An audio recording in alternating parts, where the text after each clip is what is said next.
بلکہ اولاد کے لیے بھی نیک تربیت اور نیک نمونہ میسر آنے سے دائمی برکت کا دور قائم ہو جائے گا۔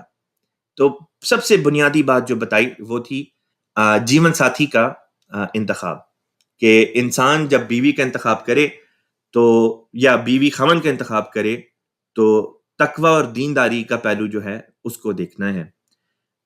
حضور صلی اللہ علیہ وسلم کا فرمان ہے کہ انسان ایک عورت سے شادی کرتا ہے تو اس شادی کی 4 اغراض ہوا کرتی ہیں، یا تو وہ اس کی خوبصورتی کو دیکھ کے شادی کرتا ہے، یا وہ اس کی جو مال و دولت ہے اس کو دیکھ کے شادی کرتا ہے، یا وہ اس کے جو سوشل سٹینڈنگ ہے، جو سٹیٹس ہے اس کے خاندان کا، اس کی وجہ سے اس سے شادی کرتا ہے، یا پھر اس کی دینداری کی وجہ سے، تقوی شعاری کی وجہ سے شادی کرتا ہے۔ تو حضور صلی اللہ علیہ وسلم کا فرمان ہے کہ دیکھو مومن کو چاہیے کہ وہ جب شادی کرے تو دینداری اور تقوی کو دیکھے، مذہب کو دیکھے۔ اگر وہ دینداری اور تقوی کو اور مذہب کو بنیاد بناتا ہے، اس کو ترجیح دیتا ہے، تو پھر کامیاب ہو جائے گا، ورنہ اس کے ہاتھ جو ہیں وہ خاک آلود ہوں گے، یعنی پھر اس کے لیے خدشہ ہے کہ شاید اس کی شادی جو ہے وہ کامیاب نہ ہو اور وہ گھاٹا اٹھانے والا ہو۔ اس وجہ سے سب سے بنیادی بات یہاں سے شروع ہوتی ہے کہ شادی کا انتخاب انسان جب کرے شادی کے لیے اپنے جیون ساتھی کا، تو وہ تقوی پر مبنی ہونا چاہیے۔ دوسری بات یہ کہ ہر عورت خود بھی دیندار بنے اور دین کا علم سیکھے، اور پھر دین کے احکام کے مطابق اپنا عمل بنائے، تاکہ وہ گھر کی 4 دیواری میں دین کا چرچا رکھنے، دین کی تعلیم دینے اور دین کے مطابق عملی نمونہ پیش کرنے کے ذریعے اپنے بچوں کی زندگیوں کو بچپن سے ہی دینداری اور نیکی کے رستے پر ڈال سکے۔ اچھی اولاد کے لیے اچھی ماں کا وجود ایک بالکل بنیادی چیز ہے اور اکسیر کا حکم رکھتی ہے۔ کاش دنیا اس حقیقت کو سمجھے۔ اس نقطے میں ہمیں بنیادی طور پہ جو باتیں سمجھائی گئیں وہ یہ کہ جہاں مرد کے لیے ضروری ہے کہ وہ دیندار بیوی کی تلاش کرے، لازمی ہے کہ وہ خود بھی پہلے دیندار ہو۔ اگر خود دیندار نہ ہو اور دیندار بیوی کی تلاش کرے گا تو بہت مشکل ہوگا کہ اس کو کوئی دیندار عورت مل سکے۔ لہٰذا سب سے پہلے تو خود مرد نے اپنے آپ کو دیندار بنانا ہے، اور پھر اس کے بعد جب دیندار عورت کی تلاش کرے گا بطور جیون ساتھی کے، تو اس جیون ساتھی عورت کی بھی پھر جو ذمہ داری ہے وہ یہ ہے کہ وہ اپنے گھر میں خالص جو مذہبی تعلیمات ہیں اس کے مطابق اس گھر کے ماحول کو بنائیں۔ گھروں میں نماز پڑھی جائے، گھروں میں صوم و صلات کی پابندی ہو، اسی طرح پہ غرباء کی جو ہے وہ تکالیف کے بارے میں ڈسکشن کی جائے اور ان کی مدد وغیرہ کی جائے، اللہ تعالیٰ کا ذکر وغیرہ کیا جائے۔ تو جب بچے گھر میں اپنے والدین کا خود نمونہ دیکھیں گے تو لازمی طور پہ اس سے ایک نیک سبق جو ہے وہ بچے جو ہے وہ اسے حاصل کریں گے۔ اب چلتے ہیں تیسرے نقطے کی طرف۔ فرمایا بچوں کی تربیت کا آغاز ان کی ولادت کے ساتھ ہی ہو جانا چاہیے، اور خواہ وہ بظاہر ماں باپ کی بات سمجھیں یا نہ سمجھیں، بلکہ خود وہ بظاہر اپنی آنکھیں اور کان استعمال کر سکیں یا نہ کر سکیں، ماں باپ کو یہی سمجھنا چاہیے کہ وہ ہمارے ہر فعل کو دیکھ رہے اور ہمارے ہر قول کو سن رہے ہیں۔ اسلام نے بچے کی پیدائش کے ساتھ ہی اس کے کان میں اذان دلا کر اسی نفسیاتی نقطے کی طرف اشارہ کیا ہے۔ گویا کہ اس نقطے میں یہ بیان کیا کہ بچے کی پیدائش کے ساتھ ہی اس کی تربیت کا عمل جو ہے وہ شروع ہو جاتا ہے۔ اسی غرض کے لیے اللہ تعالیٰ نے بچے کی پیدائش کے وقت ہی اس کے ایک کان میں اذان اور دوسرے کان میں اقامت کہنے کا جو حکم دیا، اسی غرض سے دیا کہ تاکہ والدین کو بھی پتہ چل جائے کہ ابھی سے اس بچے کی تربیت کا جو پہلو ہے وہ شروع ہو چکا ہے۔ اور یہاں پہ یہ بات بھی سمجھا دی کہ دیکھو مرد اور عورت کو یہ نہیں سمجھنا چاہیے کہ بچے چھوٹے ہیں تو ماں باپ جو ہیں وہ جیسے چاہے ان کے سامنے پیش ایک دوسرے کے ساتھ آئیں، یہ بات درست نہیں، بلکہ طریقہ یہ ہونا چاہیے کہ ہم یہی سمجھیں کہ ہمارے بچے ہمیں دیکھ سکتے ہیں اور جو دیکھ سکتے ہیں اس سے وہ سبق حاصل کریں گے۔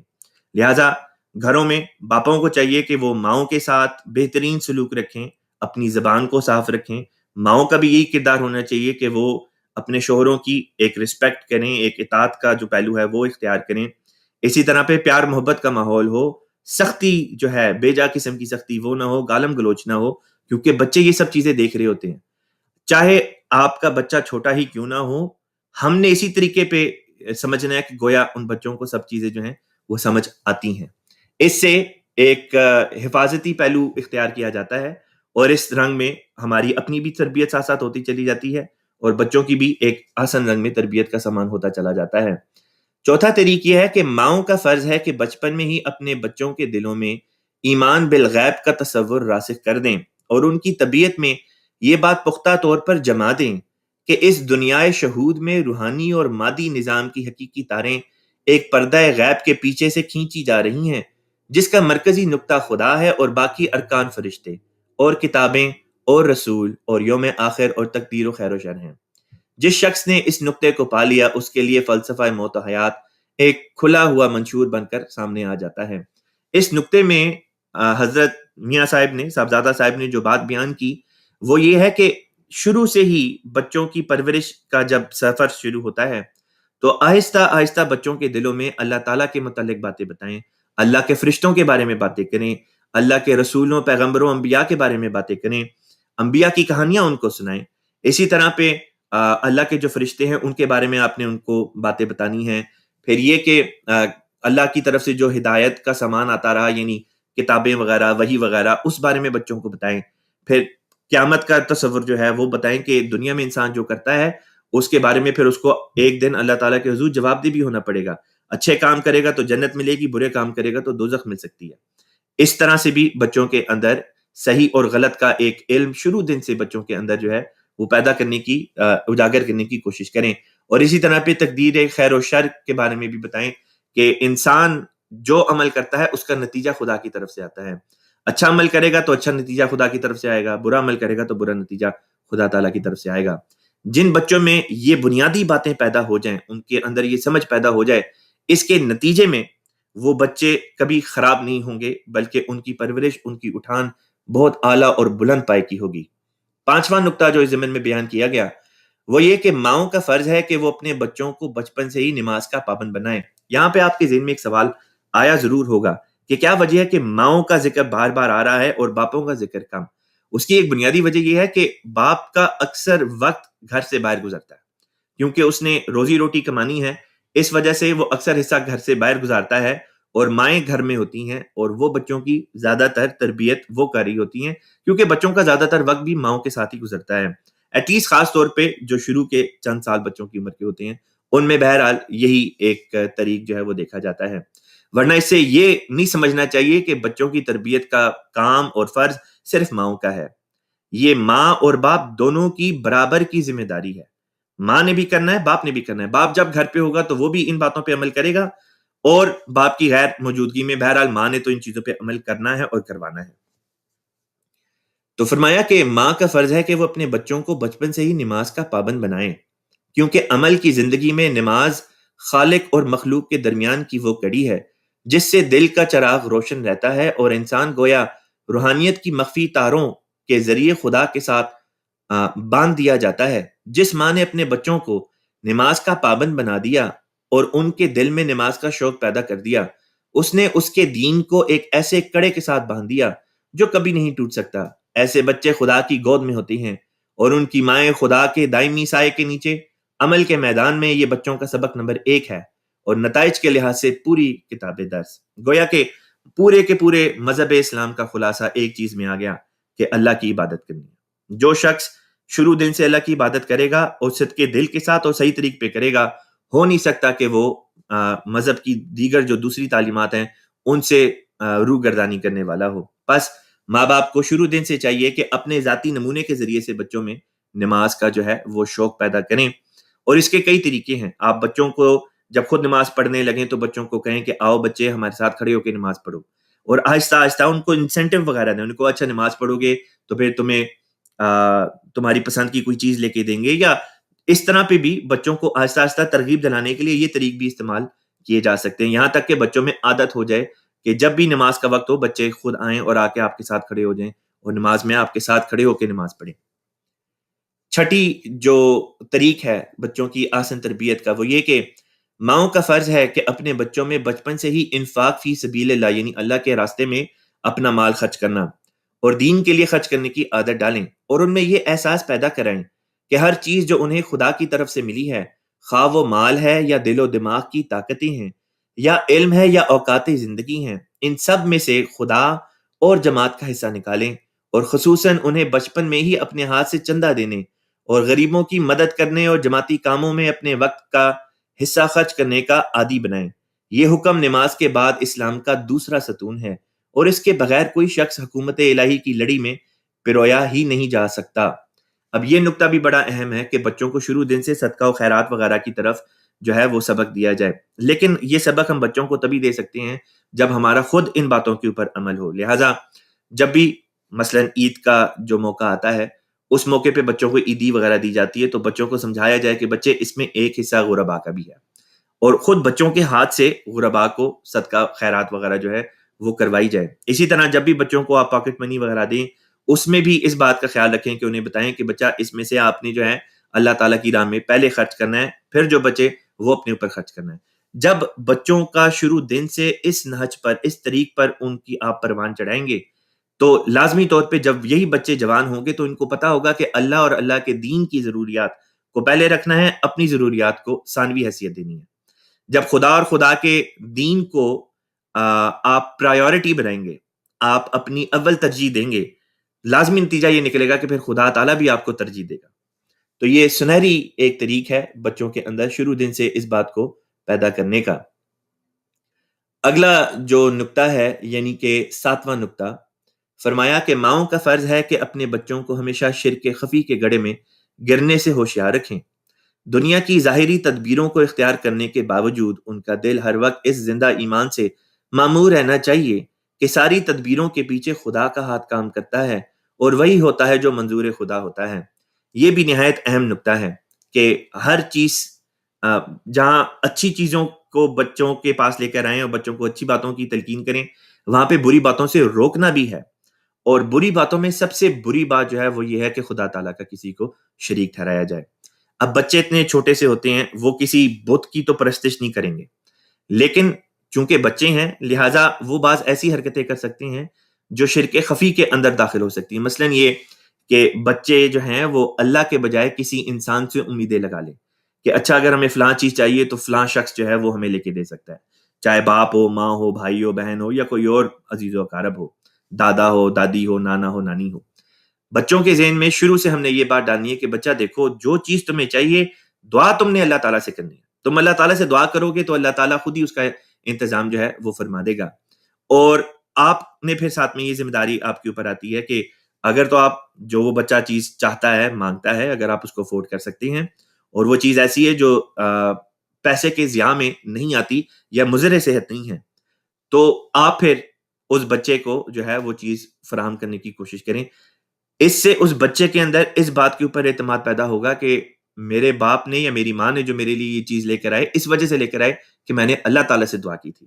تو اللہ تعالیٰ سے دعا کرنی جو ہے یہ ایک ایسی چیز ہے جو بچوں کو شرک سے دور کرے گی۔ تو ہر چیز میں بچوں کو یہ بتانا ہے کہ دیکھو اگر ڈرنا بھی ہے تو اللہ سے ڈرنا ہے کہ اللہ تعالیٰ دیکھتا ہے، سنتا ہے۔ اگر کوئی چیز چاہیے تو کسی انسان سے نہیں مانگنی، اللہ سے مانگنی۔ تو اس طرح پہ آپ اپنے بچوں کو جو شرک خفی ہے اس سے محفوظ رکھ سکتے ہیں۔ پھر 8واں نکتہ ہے کہ بچوں کو ماں باپ اور دوسرے بزرگوں کا ادب سکھایا جائے۔ اب یہ نکتہ بڑا امپورٹنٹ ہے۔ ہمارے اس پروگرام میں بھی کئی دوست احباب آتے ہیں اور آ کے جماعت احمدیہ کے بانی حضرت مرزا غلام احمد صاحب قادیانی علیہ الصلوۃ والسلام کو بڑی گندی قسم کی گالیاں بھی دیتے ہیں، ہمارے امام کو، ہمارے خلیفہ کو بھی بہت برا بھلا کہتے ہیں، اور احمدیوں کو بھی برا بھلا کہتے ہیں۔ تو اس طریق پہ وہ اپنی جو ان کی تربیت میں کمی رہ گئی وہ ہمارے سامنے اس بات کا اظہار کر رہے ہوتے ہیں، حالانکہ اسلام تو یہ سکھاتا ہے کہ دیکھو دوسروں کی رسپیکٹ کرنی چاہیے، چاہے مذہباً آپ کا ان سے اختلاف ہی کیوں نہ ہو، چاہے وہ عمر میں آپ سے چھوٹے ہوں یا بڑے ہوں۔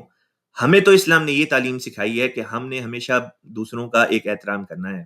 بہرحال اس نکتے کے ضمن میں یہ بات عرض کرتا چلوں کہ یہاں پہ یہ فرمایا کہ بچوں میں بڑوں کا، بزرگوں کا ادب جو ہے وہ ضرور سکھایا جائے۔ کئی دفعہ دیکھنے میں آتا ہے کہ ایک گھر کے 2 بھائی ہوتے ہیں، دونوں بھائیوں میں جھگڑا ہو جائے تو گھر الگ الگ ہو جاتے ہیں، اور پھر اس کے بعد ایک دوسرے کی شکل دیکھنا پسند نہیں کرتے، اور بچوں کے اندر وہ نفرت جو ہے وہ پھر آگے قائم منتقل کر دیتے ہیں، یہاں تک کہ ایک بھائی کا بچہ جو ہے وہ اپنے سگے چچا یا تایا کے بارے میں بری باتیں کرتا ہے، گالیاں وغیرہ دیتا ہے، یا جو بھی اس قسم کی باتیں وغیرہ کرتا ہے، حالانکہ اسلام اس چیز کی قطعاً کوئی اجازت نہیں دیتا، نہ قطع تعلقی کی اجازت دیتا ہے، اور نہ ہی اس قسم کی زبان استعمال کرنے کی، اور نہ ہی بچوں میں ان چیزوں کو منتقل کرنے کی۔ اسی لیے بچوں میں بڑوں کا ادب پیدا کرنے کی کوشش کرنی ہے، اور یہ ماں اور باپ دونوں کے لیے ضروری ہے، خواہ وہ رشتہ دار ہوں یا غیر رشتہ دار، اور ہمسایہ ہوں یا اجنبی، ہم نے ادب ضرور سکھانا ہے ان کا. ادب دینی طریقت کی جان ہے، اور پھر بچوں کے اندر خصوصیت سے والدین کی اطاعت اور خدمت اور احترام کا جذبہ پیدا کیا جائے. اس کی طرف سے غفلت برتنے کو ہمارے آقا صلی اللہ علیہ وسلم نے اسلام میں گناہ نمبر 2 شمار کیا ہے، یعنی حقوق الوالدین، والدین کی نافرمانی. نواں نقطہ، سیکنڈ لاسٹ پوائنٹ جو اس ضمن میں آپ نے پیش کیا، وہ یہ تھا کہ ہر احمدی مسلمان ماں کا فرض ہے کہ وہ بچوں میں سچ بولنے کی عادت پیدا کرے. صداقت تمام نیکیوں کا منبع اور جھوٹ تمام بدیوں کا مولد ہے. سچ بولنے والا بچہ خدا کا پیارا اور قوم کی زینت اور خاندان کا فخر ہوتا ہے، اور قول زور یعنی جھوٹ سے بڑھ کر اخلاق میں پستی پیدا کرنے والی اور بدی کے ناپاک انڈوں کو سینے والی کوئی چیز نہیں. حضور صلی اللہ علیہ وسلم نے ایک دفعہ فرمایا کہ 3 بڑے گناہ ہیں، نمبر 1 شرک، نمبر 2 والدین کی نافرمانی، اور نمبر 3 جھوٹ بولنا. تو یہ تیسرا بڑا گناہ ہے جس سے بچوں کو ہم نے بچانا ہے، شروع دن سے بچانا ہے کہ دیکھو جھوٹ نہیں بولنا. بچے ہوتے ہیں، چھوٹے ہوتے ہیں، بعض دفعہ ڈر کے مارے جھوٹ بول دیں گے، بعض دفعہ ہرس کی وجہ سے، لالچ کی وجہ سے کسی بات سے متعلق جھوٹ بول دیں گے. لیکن بچے جھوٹ بولیں تو ڈانٹنا نہیں ہے، ڈانٹے بغیر پیار سے ان کو سمجھانا ہے کہ دیکھو ایسی بات نہیں کرتے، اللہ تعالیٰ اس بات سے خوش نہیں ہوتا. تو بچوں کو پیار سے جب آپ سمجھائیں گے تو وہ زیادہ اس بات کو سمجھنے والے ہوں گے. اور آخری نقطہ بچوں کی تربیت سے ریلیٹڈ جو تھا وہ یہ آپ نے بیان کیا، ماں باپ کا فرض ہے کہ ہمیشہ اپنی اولاد کی تربیت کے لیے خدا کے حضور دعا کرتے رہیں کہ وہ انہیں نیکی کے رستے پر قائم رکھے اور دین و دنیا کی ترقی عطا کرے اور ان کا حافظ و ناصر ہو. یہ وہ 10 بنیادی باتیں ہیں جو اولاد کی تربیت کے لیے نہایت ضروری ہیں، اور یہ وہ بیج ہے جو احمدی ماؤں کے ہاتھوں سے ہر احمدی مسلمان بچے کے دل میں بویا جانا ضروری ہے. ورنہ گو خدا کے رسول تو بہرحال غالب ہو کر رہتے ہیں، مگر کم از کم جہاں تک انسانی کوشش اور ظاہری اسباب کا تعلق ہے، جماعت کی ترقی ای خیال است و محال است و جنون. کہ اگر ہم چاہتے ہیں کہ جماعت احمدیہ اور اسلام ترقی کریں تو اس کے لیے لازمی ہے کہ ہم اپنے بچوں کی تربیت اسلامی، خالص اسلامی جو باتیں ہیں ان کے مطابق اپنے بچوں کی تربیت کرنے والے ہوں. اللہ تعالیٰ مجھے بھی آپ سب کو بھی ان باتوں کی توفیق جو ہے وہ عطا فرمائے.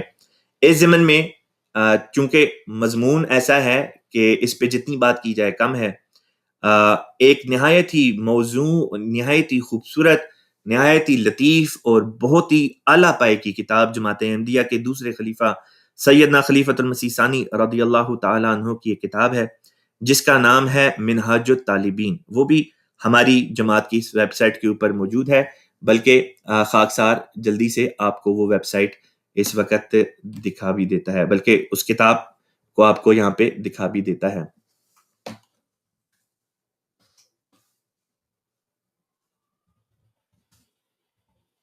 کتاب کا نام ہے منہاج الطالبین، اور کتاب کے مصنف جیسا کہ آپ کی خدمت میں عرض کیا حضرت بانی جماعت احمدیہ کے دوسرے خلیفہ حضرت خلیفۃ المسیح ثانی رضی اللہ تعالی عنہ ہیں.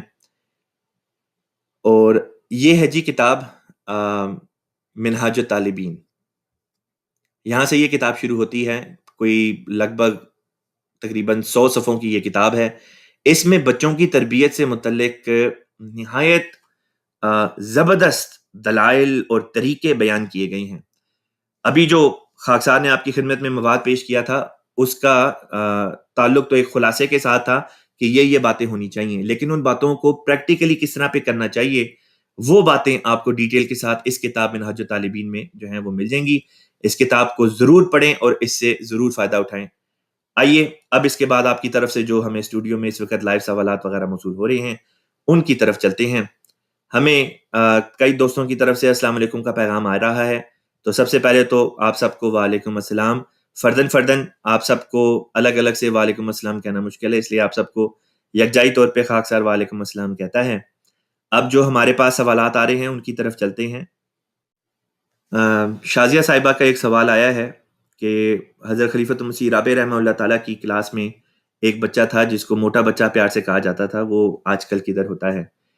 جی میرے علم میں نہیں کہ جی وہ کدھر ہوتا ہے.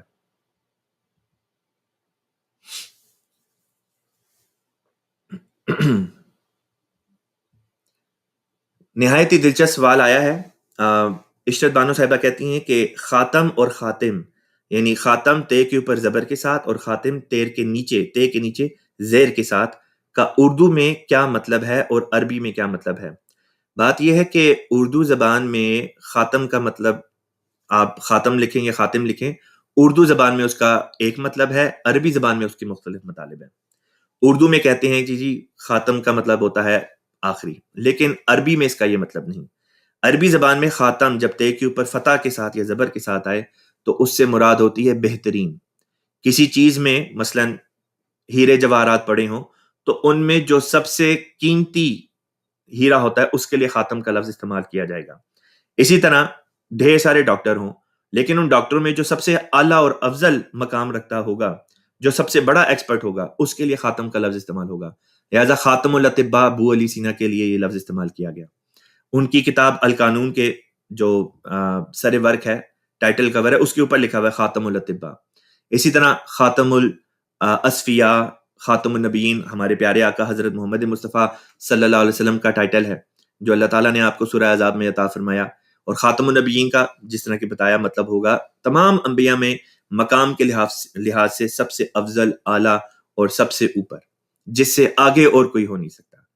اور اسی طرح پہ خاتم الشعراء کا بھی ٹائٹل ہے، خاتم الاولیاء کا ٹائٹل حضور صلی اللہ علیہ وسلم نے حضرت علی کرم اللہ وجہہ رضی اللہ تعالیٰ عنہ کو عطا فرمایا۔ خاتم المہاجرین، تمام ہجرت کرنے والوں میں سب سے افضل مقام رکھنے والے حضرت عباس تھے رضی اللہ تعالیٰ عنہ، حضور صلی اللہ علیہ وسلم کے جو چچا تھے۔ تو عربی زبان میں خاتم تے کی زبر کے ساتھ مطلب ہوتا ہے بہترین، اور تے کے نیچے اگر زبر کے بجائے زیر لگا دیں تو اس کا مطلب ہوتا ہے آخری، کہ کسی چیز میں جو آخر پہ آتا ہے، ختم کر دینے والا کسی چیز کو۔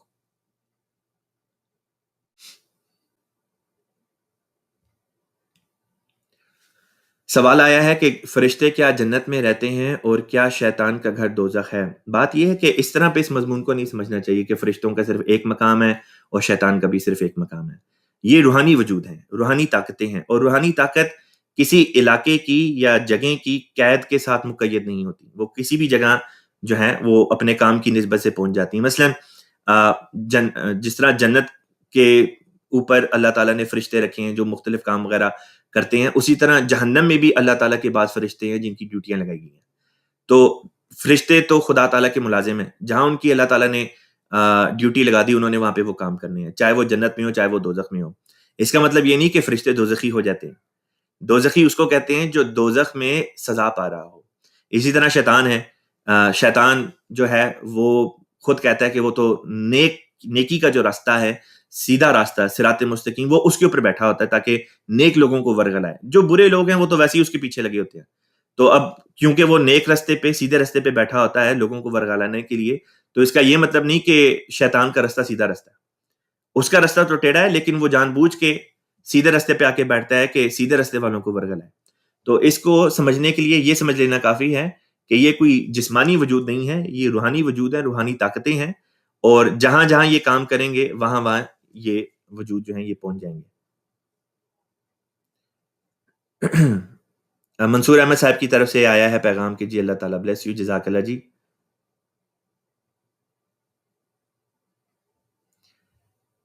سحر صاحبہ کی طرف سے سوال آیا ہے کہ بچیوں کو کتنی ایج میں دوپٹہ لینا چاہیے؟ بات یہ ہے کہ اسلام میں پردے کے جو قوانین ہیں وہ بلوغت کے ساتھ جو ہیں وہ تعلق رکھتے ہیں، کہ لڑکے کے لیے بھی جب لڑکا بلوغت کی عمر کو پہنچ جائے تو جو مردوں کے لیے اللہ تعالیٰ نے ایک حجاب اور ایک پردہ جو ایک جس کی تعلیم دی گئی ہے، یہاں پہ حجاب سے مراد دوپٹہ نہیں بلکہ وہ حجاب ہے جو طبیعت کے اندر حیا کی صورت میں ہونا چاہیے، جس کا ذکر اللہ تعالیٰ نے سورہ نور کی آیت نمبر 32-33 میں فرمایا۔ تو ٹھیک اسی طریقے مطابق لڑکوں کے لیے بھی ایک پردے کی تعلیم ہے کہ وہ اپنی نظروں کو نیچے رکھیں، ان کی نظروں میں حیا ہو، ان کا لباس چاہے وہ ماڈسٹ ہو۔ ٹھیک اسی طرح پہ لڑکیوں کے لیے بھی یہ جو پردے کی تعلیمات ہیں اس کا تعلق پیوبرٹی کے ساتھ ہے، بلوغت کی عمر کے ساتھ ہے۔ جب بچیاں اس عمر کو پہنچ جائیں جو بلوغت کی عمر ہوتی ہے، وہاں سے ان کے پردہ جو ہے وہ سٹارٹ ہوتا ہے۔ لیکن ایک بنیادی پردہ بھی ہے، اور وہ بچوں کی چھوٹی عمر سے شروع ہو جاتا ہے۔ مثلاً یہ کہ جب بچے 5 برس کے ہوں تو حضرت خلیفۃ المسیح خامس ایدہ اللہ تعالیٰ بن نصر عزیز نے غالباً ایک دفعہ آسٹریلیا میں ایک کلاس تھی جس میں حضور سے ذکر کیا گیا، تو حضور نے فرمایا کہ جب بچیاں 5 سال کی ہو جائیں تو ان کو اس قسم کی فراک نہ پہنائیں جس میں ان کے نیچے جو ٹانگیں ہوتی ہیں وہ اس طرح پہ دکھائی دے رہی ہوں، ننگی دکھائی دے رہی ہوں، بلکہ ان کو پورا لباس جو ہے وہ وہاں سے پہنانا شروع کرنا چاہیے۔ اور پھر آہستہ آہستہ جب بچیاں بڑی ہوتی چلی جائیں یہاں تک کہ بلوغت کی عمر کو پہنچیں تو زبردستی نہیں لیکن پیار کے ساتھ ان کو سمجھا کے حکمت بتا کے بچوں کو ترغیب دلائیں تاکہ بچے جو ہیں وہ پھر آہستہ آہستہ پردے کی طرف آئیں. لیکن اس بات کا تعلق ماؤں کے ساتھ ہے. وہ گھرانے جہاں پہ مائیں خود پردہ نہیں کرتی، بہت مشکل ہے کہ آگے سے ان کی بچیاں بھی پردہ کریں. اور اسی لیے یہ بات ضروری ہے کہ پہلے ماؤں نے خود اپنا ایک جو اگزامپل ہے، اپنا نمونہ قائم کرنا ہے. ایک ماں جو خود کو مسلمان بتاتی ہے، خود کو احمدی بتاتی ہے، اگر وہ پردے کی تعلیمات پہ عمل نہیں کرتی تو وہ اپنی بچی کی تربیت میں خود اپنے ہاتھ سے ایک چیز کی کمی جو ہے وہ پیدا کر رہی ہے. اور اس طرح پہ یہ ایک غلط کام ہے جس کا نقصان جو ہے وہ پھر بحیثیت قوم ہمیں اٹھانا پڑے گا. اس لیے ماؤں کو، بچیوں کو ہمارے پیارے آقا حضرت خلیفۃ المسیح ایدہ اللہ تعالیٰ نے بے شمار دفعہ اس بات کی طرف توجہ دلائی ہے، تلقین کی ہے کہ دیکھیں جو پردہ ہے وہ مائیں کریں گی تو ہی آگے سے ان کی بچیاں کریں گی. اور پردہ یہ نہیں ہوتا کہ آپ مسجد آ رہی ہیں تب پردہ کر لیا ورنہ اور کہیں پہ پردہ نہیں کرنا. پردہ تو یہ ہے کہ آپ نے خدا کی خاطر کرنا ہے، کسی انسان یا بشر کی خاطر نہیں کرنا. جب اللہ تعالیٰ کا حکم ہے کہ پردہ کرو تو اللہ تعالیٰ کے حکم کی نافرمانی پھر گناہ بن جائے گا. لہٰذا پردہ کریں، خدا کی خاطر کریں. اور چونکہ خدا ہر جگہ ہے لہٰذا پردہ بھی ہر جگہ کرنا چاہیے.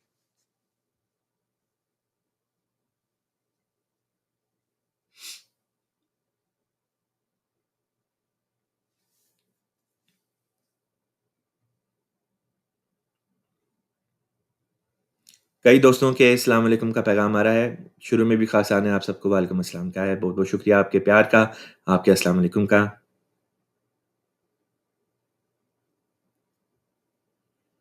ہمارا یہ پروگرام جو آپ کی خدمت میں پیش کیا جاتا ہے، بہت سے دوست احباب اس پروگرام کو پسند کرتے ہیں. آپ سے ہماری یہ درخواست ہے، مثلا یہ آج ایک میسج آیا ہے جرمنی سے، کشور صاحبہ ہیں. آپ کہتی ہیں کہ اللہ تعالیٰ کہتی ہیں کہ اس پروگرام کے لیے اللہ پاک آپ کو بہت زیادہ جزا عطا فرمائے. بہت بہت شکریہ. اگر آپ سب کو احباب کو یہ پروگرام پسند آتا ہے تو اس پروگرام کو زیادہ سے زیادہ آپ اپنے عزیز و اقارب، احمدی غیر احمدی جو بھی ہوں ان تک ضرور پہنچائیں، خاص طور پہ جو اردو بولتے اور سمجھتے ہیں، تاکہ زیادہ سے زیادہ لوگ اس پروگرام سے فائدہ اٹھانے والے ہوں.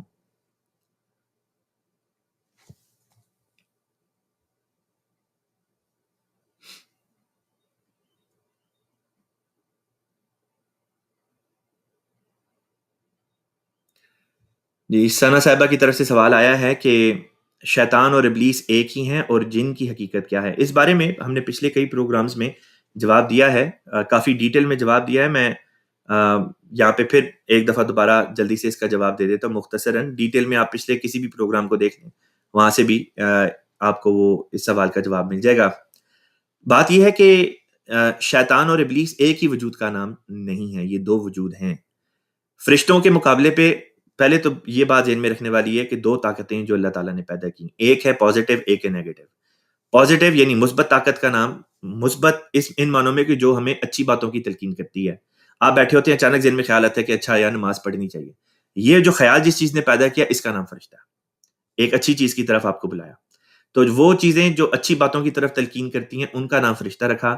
اور وہ باتیں، وہ قوتیں جو بدی کی طرف لے کے جاتی ہیں، بدی کی تلقین کرتی ہیں، بدی کی طرف رجحان پیدا کرتی ہیں، ان کا نام شیطان رکھا. اب شیطان جس طرح جو فرشتے کی بات پر عمل کرے گا وہ فرشتوں کی طرح ہو جائے گا، یعنی نیک ہو جائے گا. جو شیطان کی بات پر عمل کرے گا وہ شیطان کی طرح برا ہو جائے گا. لہٰذا حضرت آدم علیہ السلام کے قصے میں ایک انسان کا ذکر آتا ہے جس نے آدم علیہ السلام کی مخالفت کی. آدم علیہ السلام کی مخالفت کی، اس کے لیے لفظ ابلیس استعمال ہوا ہے. یعنی کہ یہ ابلیس جو ہے یہ ایک صفاتی نام ہے اس شخص کا جس نے آدم علیہ السلام کی مخالفت کی تھی. اور چونکہ اس نے ایک اپنے وقت کے نبی کی مخالفت کی تھی، لہٰذا اس طریق پر اس نے شیطان کی بات مانی، فرشتوں کی جو نیکی کی تحریک تھی اس کا اس نے انکار کر دیا. تو وہ شیطان، وہ ابلیس جو تھا اس کو بھی شیطان کہا گیا ہے، یعنی شیطان کا چیلا. جس طرح پہ نیک لوگوں کو فرشتہ کہہ دیا جاتا ہے، حضرت یوسف علیہ السلام کے لیے سورہ یوسف میں ان ہوا الا ملک کریم کے الفاظ آتے ہیں کہ آپ کی نیکی کی وجہ سے خود خواتین اس معاشرے میں جو رہتی تھیں اس بات کی گواہی دینے پہ مجبور ہو گئیں کہ آپ تو بلکہ اللہ تعالیٰ کے ایک نیک فرشتے ہیں. حالانکہ تھے آپ انسان ہی، لیکن اپنی نیکی کی وجہ سے، فرشتوں کی نیک تحریکات پر عمل کرنے کی وجہ سے آپ کو بھی جو ہے وہ فرشتے کا نام دے دیا گیا. تو اس طرح پہ اس مضمون کو جو ہے سمجھا جا سکتا ہے۔ اس ضمن میں اگر آپ کو ڈیٹیل جواب چاہیے تو تفسیر کبیر کی پہلی جلد جو حضرت خلیفۃ المسیح ثانی رضی اللہ تعالیٰ عنہ کی تحریر فرمودہ ہے، وہاں سے جہاں پہ پہلے ربع میں بات شروع ہوتی ہے حضرت آدم کی تخلیق کی، وہیں پہ یہ سارا مضمون آ جاتا ہے، جہاں پہ اللہ تعالیٰ نے فرمایا انی جاعل فی الارض خلیفہ۔ اس رکوع کی آپ تفسیر پڑھ لیں، وہاں پہ اس مضمون کو حضرت مسلم موعود رضی اللہ تعالیٰ نے بڑی ڈیٹیل کے ساتھ جو ہے وہ اس کا ذکر کیا ہے۔ حلال حرام کیا ہے، یہ سوال آیا ہے۔ حلال حرام کے بارے میں حضور صلی اللہ علیہ وسلم نے بڑی وضاحت کے ساتھ تمام باتیں جو ہیں وہ کھول کے ہمارے سامنے بیان کر دیں۔ حلال اور حرام چیزیں جو ہیں، حلال وہ چیزیں ہیں جن کو اللہ تعالیٰ نے ہمارے لیے جائز قرار دیا، اور حرام وہ چیزیں جن کا استعمال اللہ تعالیٰ نے ہمارے لیے منع فرما دیا۔ اور شریعت میں یعنی اللہ تعالیٰ کی کتاب میں یہ ہر دو قسم کی باتیں کھل کر اللہ تعالیٰ نے بیان کر دیں۔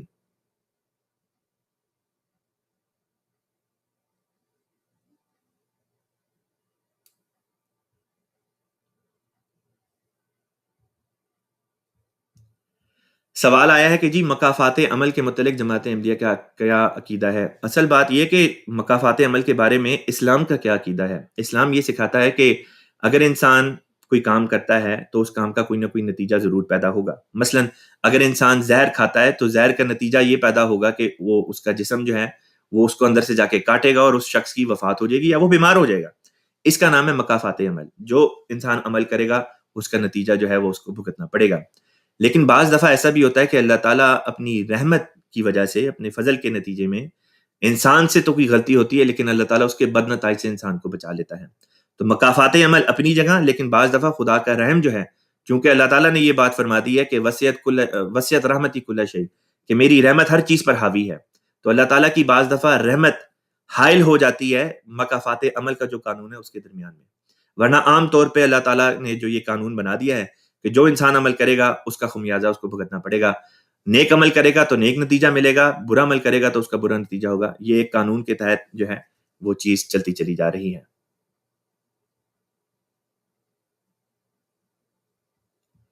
سوال آیا ہے خواب اور خیال میں کیا فرق ہے، اس کے بارے میں بتا دیں۔ خواب جو ہوتا ہے وہ انسان سوتے ہوئے دیکھتا ہے، اور خیال جو ہوتا ہے وہ انسان جاگتے ہوئے اس کے ذہن میں جو کوئی بات آ جائے اس کو خیال کہتے ہیں۔ تو بعض دفعہ خیال بھی خدا کی طرف سے آ جاتے ہیں اور بعض خواب بھی خدا کی طرف سے ہوتے ہیں، لیکن بعض دفعہ بعض خواب انسان کے اپنا نفس اس کو دکھاتا ہے، اسی طریقے پہ بعض خیال بھی انسان کے ذہن میں خود بخود اس کے نفس کی طرف سے آتے ہیں۔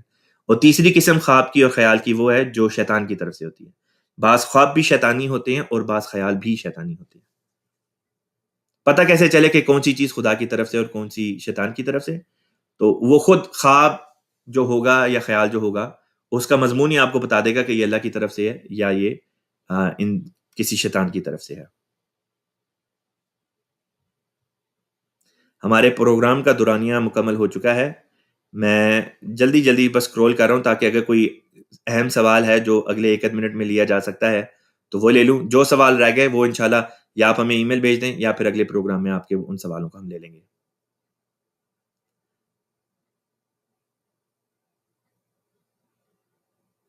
شازیہ صاحبہ آپ کی دعا کی درخواست ہے وہ مل گئی ہے، اللہ تعالیٰ فضل فرمائے۔ آپ ہمارے پیارے آقا حضرت خلیفۃ المسیح ایدہ اللہ تعالیٰ بنصر عزیز کی خدمت میں ضرور خط لکھیں تاکہ حضور انور کی دعائیں بھی آپ لوگوں کے حق میں جو ہیں وہ اللہ تعالیٰ کے حضور پیش ہوں، اور ضرور اللہ تعالیٰ فضل اپنا جو ہے وہ اس کے نتیجے میں اللہ تعالیٰ فرمائے۔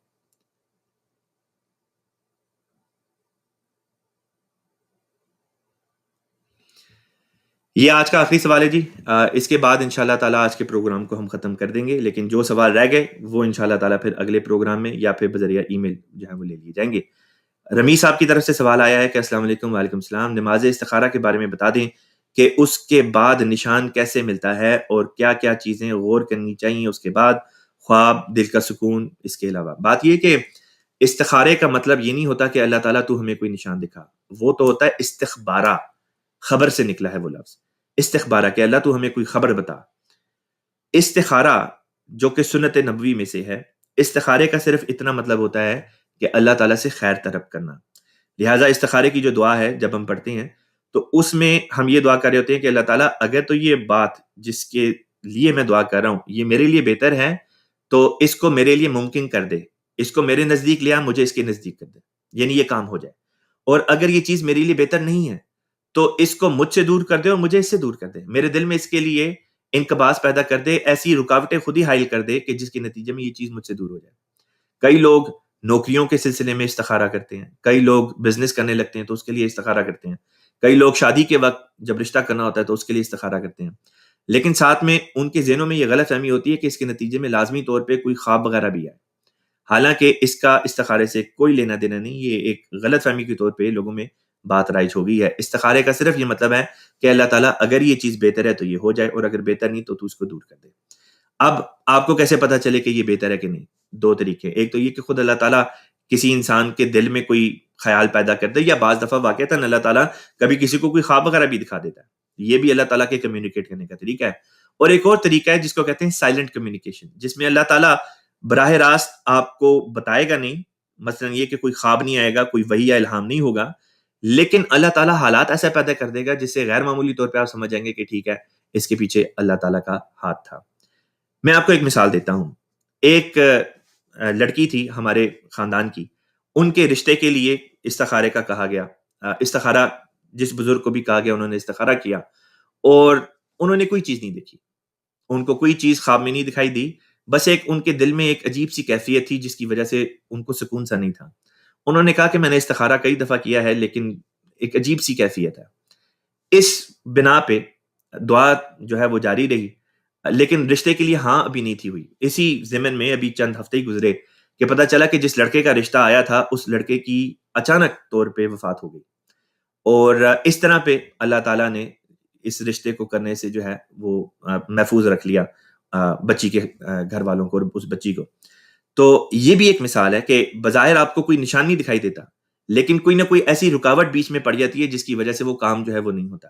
تو یہ ہے جی استخارے کا مطلب۔ استخارے اور استخبارے میں یہ بنیادی فرق ہے۔ استخبارے میں ہم کہتے ہیں اللہ ہمیں کوئی نشان دکھا، کوئی خبر بتا، اور استخارے میں ہم صرف خیر مانگتے ہیں، اور سنت نبوی جو ہے وہ استخارہ ہے، استخارہ ہے، استخبارہ جو ہے وہ ہمیں اس کا اس طرح سے ذکر نہیں ملتا، استخارے کا بہرحال ہمیں ذکر ملتا ہے۔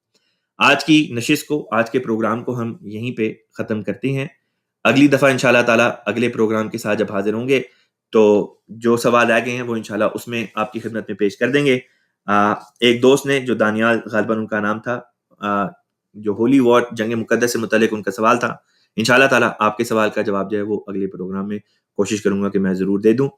آخر پہ ہم اپنے پیارے آقا حضرت محمد مصطفیٰ سید الانبیاء خاتم النبیین صلی اللہ علیہ وسلم، فخر الرسل، تمام رسولوں کے فخر، اور تمام مخلوقات میں سب سے اعلیٰ، افضل، بلند اور بالا اور عرفہ مقام رکھنے والی ذات بابرکات ہمارے پیارے آقا حضرت محمد صلی اللہ علیہ وسلم کے اوپر درود بھیجتے ہیں، جو بلا شک و شبہ ہر احمدی مسلمان کے دل کی جان، ہماری دھڑکن، ہمارا پیارا آقا، اور خدا تعالیٰ کے بعد ہمیں سب سے زیادہ محبوب ہمارا پیارا آقا، ہمارا نبی حضرت محمد صلی اللہ علیہ وسلم جو ہیں ان کے اوپر اب درود بھیجتے ہیں، اور اسی کے ساتھ آج کے پروگرام کو ختم کرتے ہیں۔